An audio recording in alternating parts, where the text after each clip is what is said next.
কাক অনেকক্ষণ ধরে একটা কাক উড়ে বেড়াচ্ছিল তার খাবারের খোঁজে।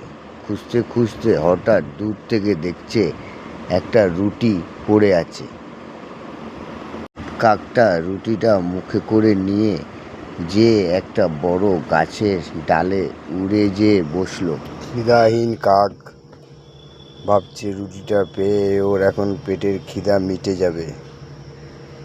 ইচ্ছে করে ও বসে ডালে বসে চিন্তা করতে করতে খুব মনের আনন্দে রুটিটির দিকে তাকিয়ে রুটিটি আস্তে আস্তে চাবাচ্ছিল।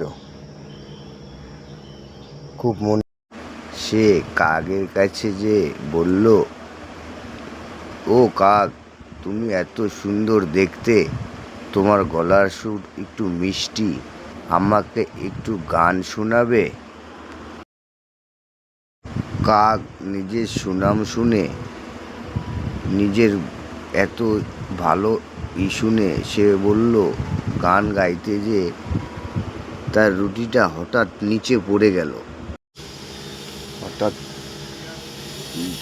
রুটির দিকে তাকিয়ে শিয়াল ভাবছে রুটিটা এবার ও খেতে পাবে, ওর পেটের খিদা মরবে আর কাকটা না খেয়ে থাকবে। শিয়ালটা মনের আনন্দে রুটিটি খেয়ে পেট ভরে নিল।